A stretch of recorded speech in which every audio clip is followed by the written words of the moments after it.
Hello and welcome you all to let's crack it with Vishay Gupta. तो ये है 14th and 15th of May के current affairs. बहुत important current affairs है, इनको डेली बेसिस पर कवर करते रहिएगा। कोई भी डाउट आता है आपको तो आप कमेंट सेक्शन में कमेंट करके पूछ सकते हैं। Let's crack it with Vishay Gupta का यूट्यूब चैनल अगर आपने सब्सक्राइब नहीं किया है तो उसको जरूर सब्सक्राइब कर लीजिएगा। और let's crack it with Vishay Gupta का फ्री टेलीग्राम चैनल भी है, तो इसको जरूर ज्वाइन कर लेना। इसका लिंक आपको वीडियो के डिस्क्रिप्शन में मिल जाएगा।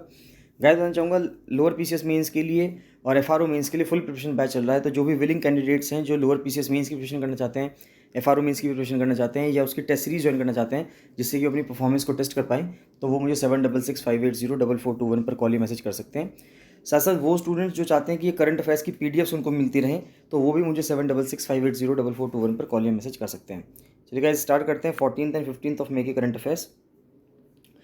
तो सबसे पहले न्यूज़ आ रही है श्रीलंका से कि गोटाबाया ने अपॉइंट किया है रनिल विक्रमसिंघे को एज श्रीलंकन प्राइम मिनिस्टर। तो श्रीलंका में बहुत ज़्यादा टर्मोइल चल रहा है। श्रीलंका की जो इकोनॉमी है वो बहुत ज़्यादा ख़त्म हो चुकी है, तो इस वजह से वहाँ पे बहुत ज़्यादा अनरेस्ट है, यानी वहाँ पे बहुत ज़्यादा रिवोल्ट्स हो रहे हैं। तो इस वजह से जो वहाँ के प्रेसिडेंट हैं गोटाबाया, उन्होंने अपॉइंट किया है रनिल विक्रमसिंघे को एज श्रीलंकन प्राइम मिनिस्टर। तो श्रीलंका के प्रेसिडेंट जो हैं Gotabaya Rajapaksa, appointed former prime minister, तो ये पहले प्राइम मिनिस्टर रह चुके हैं रनिल विक्रमसिंघे। तो उनको प्राइम मिनिस्टर बनाया है to restore stability in the island nation, की श्रीलंका में स्टेबिलिटी को रिस्टोर करने के लिए। Mister Gotabaya's older brother Mahinda Rajapaksa resigned as prime minister. तो इनसे पहले प्रेसिडेंट और प्राइम मिनिस्टर दोनों पोस्ट भाइयों के पास ही थी। तो इसके बाद जो बड़े भाई हैं महिंदा राजपक्सा, उन्होंने प्राइम मिनिस्टर की पोस्ट को खाली कर दिया है और अब वहाँ पे अब रनिल विक्रमसिंघे को अपॉइंट कर दिया गया है। Finland leaders in favour of seeking NATO membership. Ukraine के बाद अब फिनलैंड चाह रहा है कि वो नेटो की मेंबरशिप ले। रशिया ने वापस से फिनलैंड को कहा है कि आप यूक्रेन का हाल देख चुके हो, वापस से अपना हाल वो मत करवा लीजिएगा। तो फिनलैंड को ये कहा जा रहा है कि फिनलैंड लीडर्स ने came out in favour of applying to join NATO and Sweden could do the same within days. तो फिनलैंड का जो फिनलैंड के लीडर्स हैं उनका कहना तो ये है कि हम तो नेटो को बहुत जल्दी ज्वाइन करने जा रहे हैं, और स्वीडन का कहना ये है कि हम भी कुछ टाइम बाद उसको ज्वाइन कर लेंगे। In a historic alignment on the continent 2.5 months after the Russian president's invasion of Ukraine. Kremlin reacted by warning it will be forced to take retaliatory military technical steps. तो Kremlin यानी कि जो Russian parliament है Russia में जो है, उन्होंने साफ साफ तौर से ये कह दिया है कि वार्निंग दी है कि अगर आप ज्वाइन करना चाहते हो तो मजबूरन उनको मिलिट्री टेक्निकल स्टेप्स लेने पड़ेंगे, रिटेलिएटरी, जिस तरह से उन्होंने यूक्रेन में लिए। तो फिनलैंड को या इन सबको ये समझना चाहिए कि जो रशिया यूक्रेन में कर सकता है वो रशिया इनके यहाँ भी कर सकता है। तो एक इस तरह से बातचीत चलाई जाए कि चाहे ये नेटो मेंबरशिप ज्वाइन करें ना करें, लेकिन रशिया इन पर अटैक ना करें। नेक्स्ट आता है, कोर्ट ने ऑर्डर कर दिया है for videography inside Gyanvapi mosque. तो जो ज्ञानवापी मॉस्क है काशी विश्वनाथ मंदिर के जो लगते हुए जो मॉस्क है इन बनारस, तो वहाँ पे वीडियोग्राफी करने के लिए कोर्ट ने उनको अलाउ कर दिया है। तो by an advocate commissioner on a petition filed by 5 Hindu plaintiff. तो 5 हिंदू प्लेंटिव्स थे, यानी कि हिंदूवादी 5 हिंदूवादी द्वारा एक याचिका दायर की गई थी कोर्ट में। उन्होंने कहा कि demanding daily access to a Hindu site, कि वहाँ पे एक हिंदू साइट है, हमें वहाँ पे डेली एक्सेस चाहिए। वहाँ पे माँ श्रृंगार गौरी का मंदिर है for prayers claimed by them to be located outside the western wall of the mosque. जो मस्जिद की जो वेस्टर्न वॉल है, पश्चिमी दीवार है, उसके बाहर वो मंदिर है। The process of inspection would not be stopped under any condition whether any of the parties cooperate or not, जज ने कहा है। तो जज ने ये कहा है कि जो इन्वेस्टिगेशन है या इंस्पेक्शन है वो बिल्कुल नहीं रुकेगा, चाहे दोनों में से कोई भी पार्टी इस बात के लिए एक्सेप्टेंस दे या वो इसके लिए गैर एक्सेप्टेंस दे, यानी कि वहाँ पे वो कोई भी हिंड्रेंस भी लाएँ, कॉपरेट भी ना करें, तब भी ये जांच नहीं रुकेगी, इंस्पेक्शन नहीं रुकेगा, इंस्पेक्शन होगा ही होगा। तो ये कोर्ट का कहना है। नेक्स्ट आता है rise of the sun. Rise of the sun Philippines से न्यूज़ आ रही है। The landslide victory of Ferdinand Marcos junior. तो जो फर्डिनांड मार्कोस जूनियर हैं ये सन हैं, जो इससे पहले जो डिक्टेटर रहे हैं, फॉर्मर डिक्टेटर हैं फर्डिनांड मार्कोस, उनके बेटे हैं, और वो अब प्रेसिडेंशियल इलेक्शन जीत चुके हैं फिलीपींस में। In presidential election is a testimony to the structural change the Philippines politics has undergone. तो फिलीपींस इतना इंपॉर्टेंट है इसमें कि आपको ये ध्यान रखना चाहिए कि फिलीपींस में भी जो प्रेसिडेंट बने हैं, वहाँ के प्रेसिडेंट चेंज हुए हैं। कौन प्रेसिडेंट बन गए हैं? फर्दिनांड मार्कोस जूनियर बन गए हैं। नेक्स्ट आता है माइनॉरिटीज़। अब माइनॉरिटी है यानी कि जो अल्पसंख्यक हैं उनको अधिसूचित कौन करता है, उनको नोटिफाई कौन करता है। तो एक पीआईएल डाली गई है सुप्रीम कोर्ट में, जिसने ये चैलेंज किया है कि सेंट्रल गवर्नमेंट के पास पावर नहीं होनी चाहिए, या इकलौती पावर सेंट्रल गवर्नमेंट के पास नहीं होनी चाहिए कि किसी भी माइनॉरिटी को हम किसी भी कम्युनिटी को हम माइनॉरिटी डिक्लेयर कर दें, वो भी नेशनल लेवल पे। तो who is a minority and who decides that, अगर हम ये देखें कि कौन माइनॉरिटी है और ये कौन डिसाइड करता है कि कौन माइनॉरिटी है, द PIL ने स्पेसिफिकली क्वेश्चन किया है जो वैलिडिटी है सेक्शन 2F की of the national commission for minority education institutions और NCMEI एक्ट 2004। तो 2004 का एक एक्ट बना हुआ है national commission for minority education institutions, तो उसका एक सेक्शन 2F है, उस पर उसने कहा है terming it arbitrary and contrary to articles 14, 15, 21, 29 and 30 of the constitution. तो उनको आर्बिट्रेरी और कॉन्ट्रैरी बताया है कि जो आर्टिकल 14 है राइट टू इक्वालिटी, आर्टिकल 15 है, आर्टिकल 21 है, आर्टिकल 29 है और आर्टिकल 30 है। तो जितने भी एजुकेशनल राइट्स हैं, सोशल राइट्स हैं, आर्टिकल 21 राइट टू लाइफ है, तो ये जितने भी राइट्स हैं उन सब के अगेंस्ट बताया है सेक्शन 2F को। सेक्शन 2F का कहना यह है माइनॉरिटी में जो माइनॉरिटी कहा गया है वो कहा गया है for the purpose of this act means a community notified as such by the central government. Section 2F में जो माइनॉरिटी जो वर्ड यूज़ किया गया है वो माइनॉरिटी किसके लिए यूज़ किया गया है, माइनॉरिटी उसके लिए कम्युनिटी के लिए यूज़ किया गया है जिसको सेंट्रल गवर्नमेंट नोटिफाई करेगी कि माइनॉरिटी है।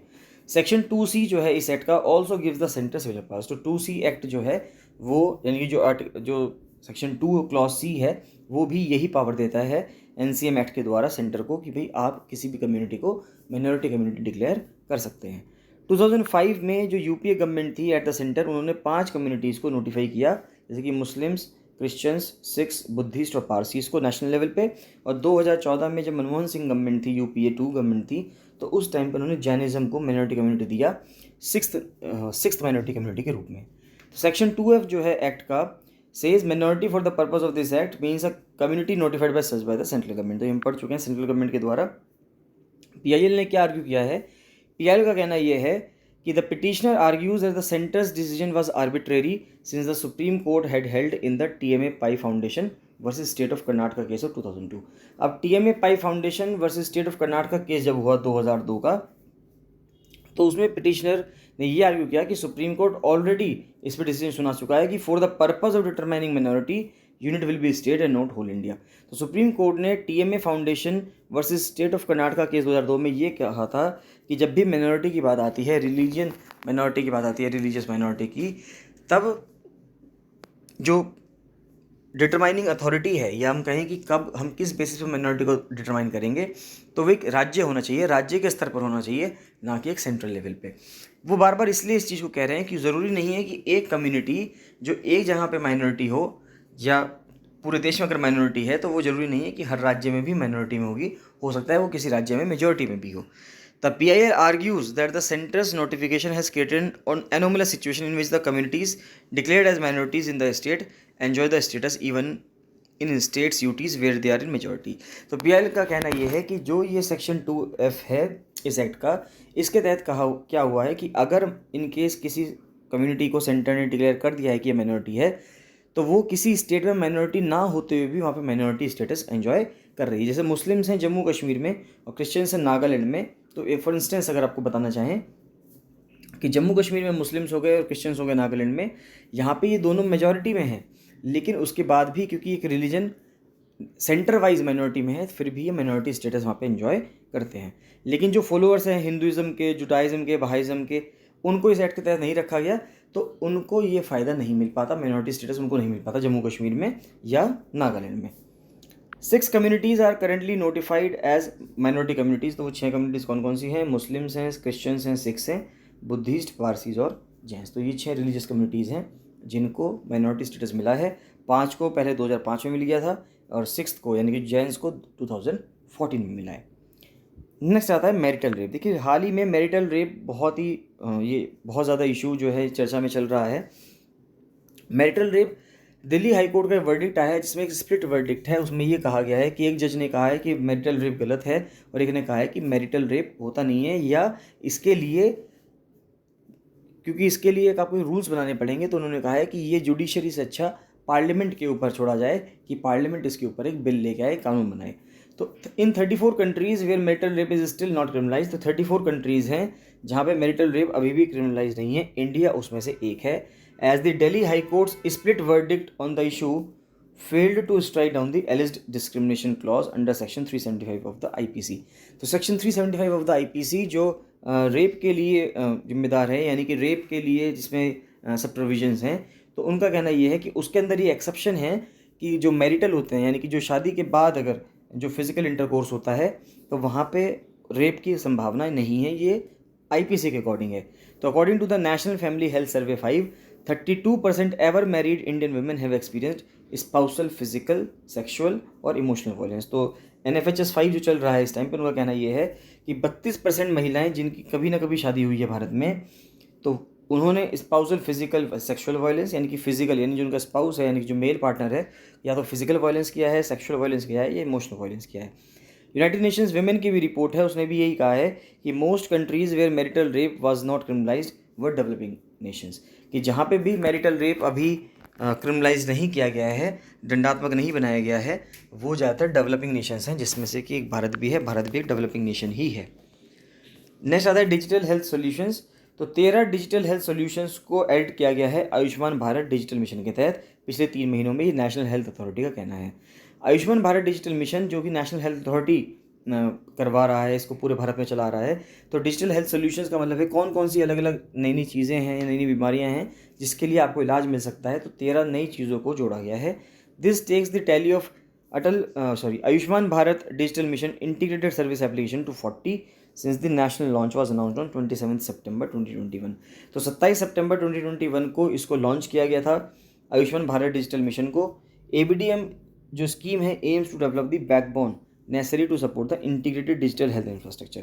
एक बैकबोन बनाना चाहता है कि क्या जो ज़रूरती हमारा जो इंटीग्रेटेड डिजिटल हेल्थ इंफ्रास्ट्रक्चर है उसको मजबूत बना सकें and bridge the existing gap in the health care ecosystem through digital highways.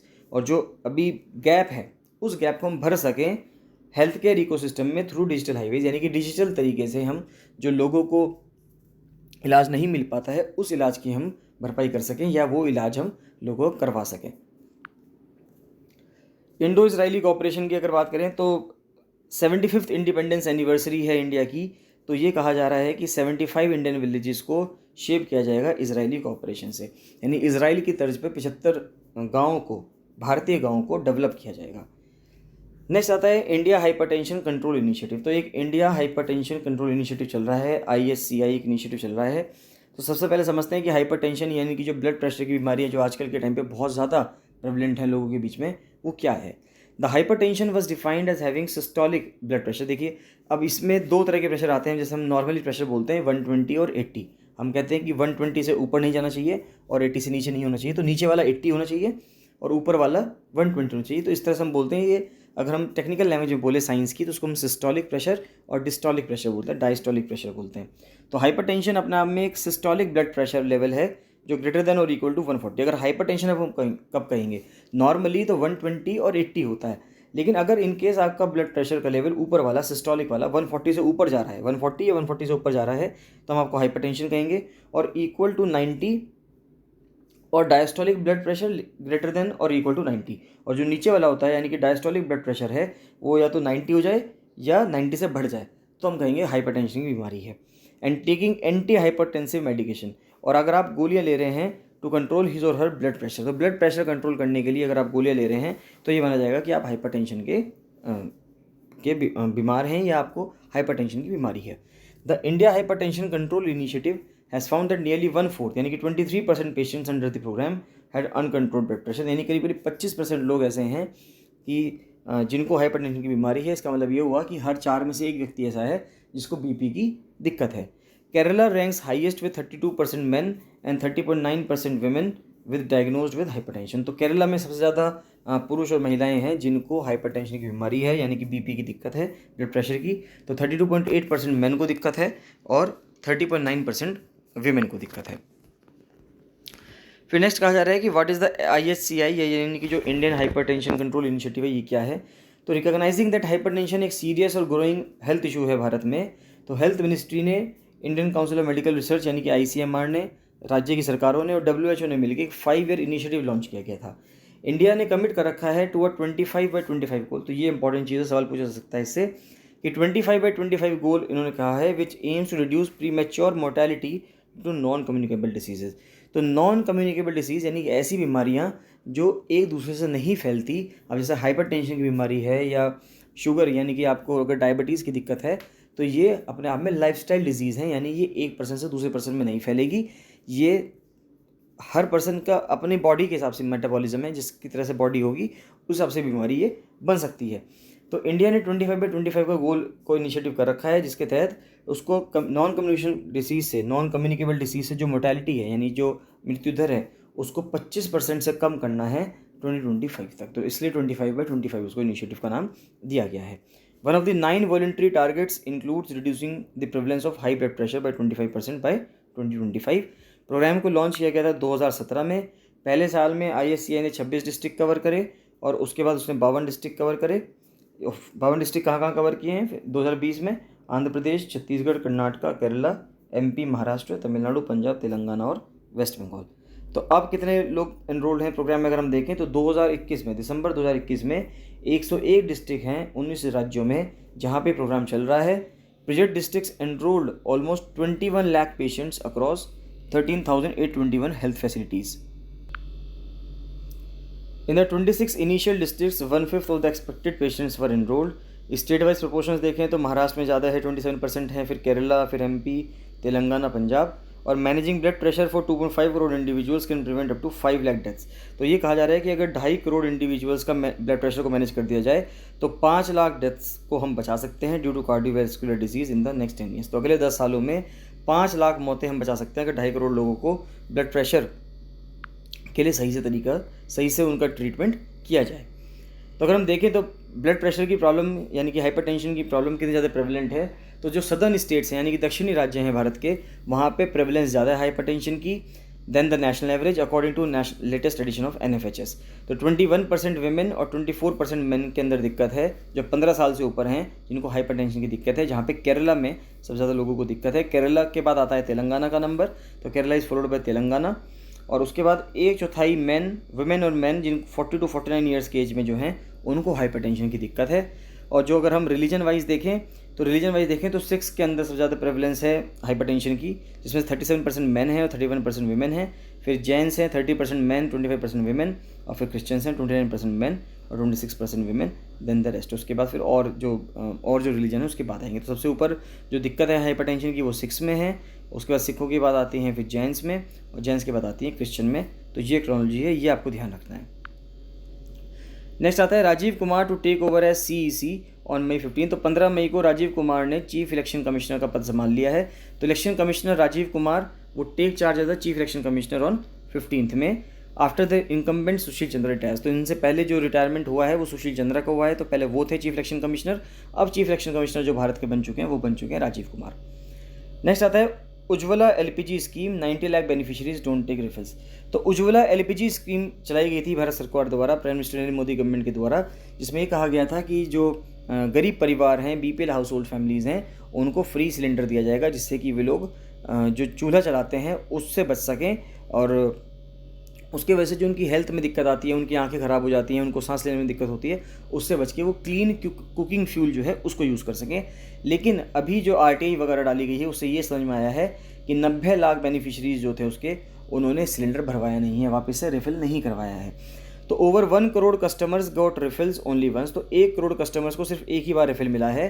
तो ये RTI रिप्लाई कहती है। तो RTI रिप्लाई ने क्या कहा है, the chart list the states where LPG coverage was at least 98%। की ये वो स्टेट्स हैं जहाँ पे LPG कवरेज है तो 98%, लेकिन वो हाउस होल्ड जो LPG का इस्तेमाल कर रहे हैं वो बहुत कम है, लेस देन 80%, यानी 80% से कम लोग हैं जो LPG का इस्तेमाल कर रहे हैं। तो वेस्ट बंगाल में अगर क्लीन फ्यूल का यूसेज देखें तो 40% है, राजस्थान में 41 है, असम में 42, ऐसे करते करते सबसे ज़्यादा महाराष्ट्र में है 79.7% और कर्नाटका में है। उत्तराखंड में अगर हम देखें तो उत्तराखंड में 59.2% की लिमिट है। ये 59.2% लोग ऐसे हैं या परसेंटेज हाउस होल्ड ऐसे हैं जो क्लीन कुकिंग फ्यूल यूज़ कर रहे हैं, चाहे वो नेचुरल गैस हो, चाहे वो LPG हो, चाहे वो बायोगैस हो। नेक्स्ट आता है तो फाइनेंशियल ईयर 2021-22 में 90 लाख बेनिफिशरीज जो हैं नरेंद्र मोदी गवर्नमेंट की फ्लैगशिप स्कीम जो थी प्रधानमंत्री उज्ज्वला योजना, उन्होंने रिफ़िल नहीं करवाए गैस सिलेंडर्स। और 1 करोड़ बेनिफिशरीज ऐसे हैं जिनको अपने जो सिलेंडर है वो सिर्फ एक ही बार मिला है। The scheme was originally launched on May 1, 2016 in Ballia UP। तो यूपी के बलिया में 2016 में 1 मई को नरेंद्र मोदी गवर्नमेंट द्वारा स्कीम को लॉन्च किया गया था। उस टाइम पे 8 करोड़ कनेक्शंस की बात की गई थी कि मार्च 2020 तक 8 करोड़ कनेक्शंस दिए जाएंगे। अब तक 9 करोड़ कनेक्शंस दिए जा चुके हैं प्रधानमंत्री उज्ज्वला योजना के तहत। तो जो प्रधानमंत्री उज्ज्वला योजना 2.0 लॉन्च की गई थी 2021-22 के लिए लॉन्च की गई, जिसके तहत 1 करोड़ कनेक्शंस और दिए जाएंगे। नेक्स्ट देखें GS3 का। तो retail inflation quickens to an almost, देखिए महंगाई बहुत ज़्यादा बढ़ती जा रही है, तो उसके तहत रिटेल इन्फ्लेशन जो है, मुद्रास्फीति दर जो है वो बहुत ज़्यादा बढ़ गया है, 8 साल के हाई तक पहुंच गया है 7.8%, with rural inflation accelerating to 8.4%, यानी कि जो रूरल इन्फ्लेशन है वो 8.4% तक हो गया है। तो this is the 4th month in a row that retail inflation has remained above 6%, की रिटेल इन्फ्लेशन जो है वो 6% से ऊपर रहा है, जो कि अपर टॉलरेंस थ्रेशोल्ड है इन्फ्लेशन का। जो मॉनेटरी पॉलिसी कमेटी है भारत की, उसका 2% टू 4% थ्रेशोल्ड है, 2% टू 4% थ्रेशोल्ड है, सॉरी 2% टू 6% थ्रेशोल्ड है। इसमें 4% प्लस माइनस 2% कहा जाता है। तो अगर आप 4 में से 2 घटाएंगे तो 2 आ जाएगा, और 4 में 2 जोड़ेंगे तो 6 आ जाएगा। यानी कि भारत में इन्फ्लेशन 2 to 6% के बीच में रहना चाहिए, और मोर एंड लेस 4% के आसपास रहना चाहिए। जो मोस्ट अप्रोप्रिएट फिगर है वो 4% है। आप इसे थोड़ा कम कर सकते हैं, 2% तक जा सकते हैं, बढ़ा के 6% तक जा सकते हैं, लेकिन 6% से ज़्यादा नहीं होना चाहिए। लेकिन इन्फ्लेशन हाल ही में देखा जा रहा है कि इन्फ्लेशन बहुत ज़्यादा बढ़ रहा है, 8.4% तक पहुँच गया है। तो जितना ज़्यादा इन्फ्लेशन बढ़ेगा, देश के अंदर महंगाई उतनी ही बढ़ती चली जाएगी और लोगों को चीज़ें खरीदने में दिक्कत होगी। फूड एंड बीवरेजेस, जिसका 46% वेट होता है कंज्यूमर प्राइस इंडेक्स में, उसके दाम भी बहुत ज़्यादा बढ़ते जा रहे हैं। नेक्स्ट आता है इवेंट होराइजन रिव्यू से। साइंस एंड टेक्नोलॉजी से न्यूज़ आ रही है कि इवेंट होराइजन टेलीस्कोप ने ट्रू कलर्स दिखाए हैं सेगेरिटस ए के SGR-A टेलीस्कोप के द्वारा। A collaboration of 300 researchers captured image of black hole. तो ब्लैक होल देखा गया है मिल्की वे के सेंटर में, किस मिल्की वे गैलेक्सी जिसमें हमारा सोलर सिस्टम भी आता है। तो इस गैलेक्सी का जो सोलर सिस्टम भी आता है, तो इसके अंदर, इसके बीचों बीच सेंटर में एक ब्लैक होल भी है। तो scientist from the Event Horizon Telescope facility ने रिवील किया है कि पहली इमेज ब्लैक होल की at the centre of the Milky Way. The image of Sagittarius A gave further support to the idea that the compact object at the center of our galaxy is indeed a black hole। तो उन्होंने कहा है कि जो compact object है, बहुत ही मजबूत एक कठोर सा ऑब्जेक्ट है हमारी गैलेक्सी के, मिल्की वे आकाशगंगा की गैलेक्सी जो है उसके बीचों बीच वो एक ब्लैक होल है। Strengthening Einstein's general theory of relativity, जो आइंस्टाइन ने, एल्बर्ट आइंस्टाइन ने जनरल थ्योरी ऑफ रिलेटिविटी दिया था, उसको और मजबूत करते हुए 2019 में जो इवेंट होराइजन टेलीस्कोप फैसिलिटी थी, जो कि एक कोलैबोरेशन है 300 रिसर्चर्स का, उन्होंने सबसे पहले एक ब्लैक होल की इमेज भेजी थी M87, जो M87 अगर आप कह सकते हैं कि एक गैलेक्सी थी, वहाँ से the black hole at the centre of a Galaxy messier 87, इसको M87 कह दो या मेसियर 87 कह दो, एक गैलेक्सी थी which is a super giant elliptic Galaxy, बहुत ही बड़ी एक एलिप्टिकल गैलेक्सी थी। तो उसका ब्लैक होल की फ़ोटो भेजी गई थी सबसे पहले 2019 में इवेंट होराइजन टेलीस्कोप के द्वारा। Ring shaped image of Sagittarius A which looked a lot similar to the one of M87। तो अब जो SGR-A है वो लगभग M87 जैसी ही दिखती है। Occupied 52 micro arc seconds in the field of view which is as big a span of 4 view as a doughnut on the moon. The whole exercise was possible because of the enormous power of the Event Horizon Telescope. Simple सी बात है, जो event Horizon telescope की बहुत ज़्यादा power है, उस वजह से पॉसिबल हो पाया है कि हम ब्लैक होल को देख पाए हैं। And ensemble of several telescopes, की बहुत सारे टेलीस्कोप्स मिला के एक पूरी दुनिया में अलग अलग जगहों के टेलीस्कोप्स मिलाए गए हैं, जिससे कि एक इवेंट होराइजन टेलीस्कोप बना है। Which together were like a giant eye, कि एक बहुत बड़ी आँख है धरती पे जो देख रही है, which is with a sight that is 3 million times sharper than the human eye. इसकी जो साइट है वो इंसान की आँख से 3 मिलियन टाइम्स ज़्यादा, 3 मिलियन टाइम्स गुना अगर हम कहें, 30 लाख गुना अगर हम कहें तो ज़्यादा बेहतर है। और सेगेरिटस A is 27,000 light years from us. जो सेगेरिटेरियस A है वो धरती से 27,000 लाइट ईयर्स दूर है। इमेजिंग, अगर हम इमेज कर रहे हैं इसको, तो वो बहुत ज़्यादा दिक्कत वाला रहा है M87 से।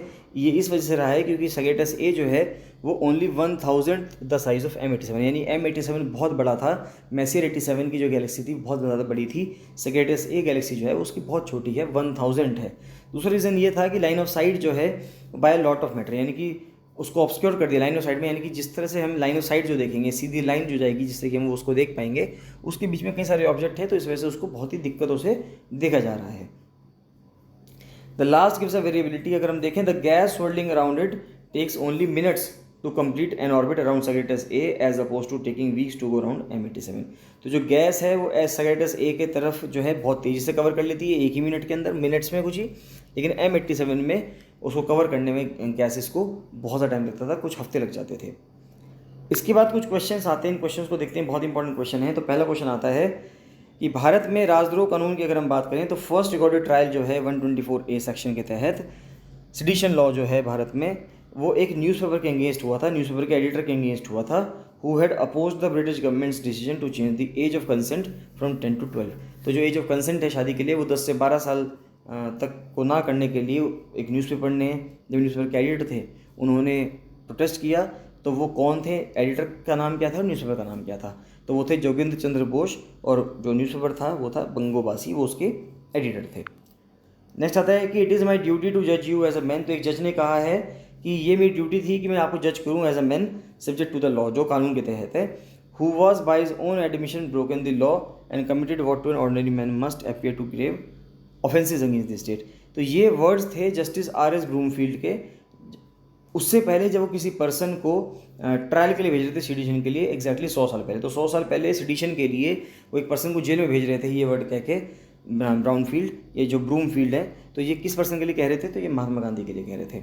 जब बाल गंगाधर तिलक को सेंटेंस किया गया for sedition after publishing an article in his newspaper Kesari defending the actions of Khudiram Bose और Prafulla Chaki in Muzaffarnagar, who was acting as his lawyer in the case. तो लॉयर कौन थे उस केस में? मोहम्मद अली जिन्ना थे। बहुत इंपॉर्टेंट क्वेश्चन है कि बाल गंगाधर तिलक के ऊपर जब सेडिशन केस चल रहा था, राजद्रोह का मुकदमा चल रहा था कोर्ट में, क्योंकि उन्होंने अपने न्यूज़पेपर केसरी में जो खुदीराम बोस और प्रफुल्ल चाकी ने किया उसको सही ठहराया था, तो उनका जो केस लड़ा था कोर्ट में, वो किसने लड़ा था? उस टाइम पे मोहम्मद अली जिन्ना ने लड़ा था। द जज who pass the verdict sentencing Lokmanya Tilak to imprisonment, वो जज जिन्होंने वो वर्डिक्ट पास किया जिसके तहत लोकमान्य तिलक को जेल हुई 1908 में। Also happen to the lawyer arguing Tilak's case, तो बाल गंगाधर तिलक का केस भी वो या लोकमान्य तिलक का जो केस है उसको भी वो आर्ग्यू कर रहे थे इन अ सिमिलर टाइम इन 1897। तो 1897 में भी उन्होंने इसको आर्ग्यू किया। उनका नाम क्या है? उनका नाम है जस्टिस दीनशो दवर। नेक्स्ट आता है कि participant in the freedom movement, this person was once part of the forward bloc. तो फॉरवर्ड ब्लॉक के मेंबर थे ये, बाद में उन्होंने फॉरवर्ड कम्युनिस्ट पार्टी को भी ज्वाइन किया, उसको इनको अरेस्ट किया गया, बाद में इनको ट्राई किया गया सेडिशन के लिए 1962 में in a case where the Supreme Court while upholding the law defined the scope for its use.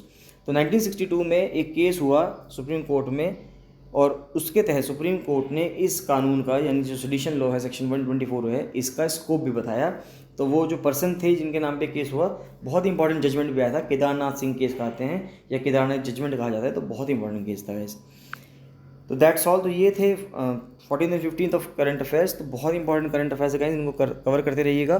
कोई भी डाउट आता है तो आप मुझे कमेंट सेक्शन में कमेंट करके पूछ सकते हैं। और अगर किसी को कोर्स ज्वाइन करना है, चाहे वो लोअर पीसीज मेंस के लिए हो, चाहे FRO मेंस के लिए हो, या आपको ये करंट अफेयर्स की PDF चाहिए, तो आप मुझे 7665804421 पर कॉल या मैसेज कर सकते हैं। चलिए मिलते हैं नेक्स्ट वीडियो में। So thank you and bye bye.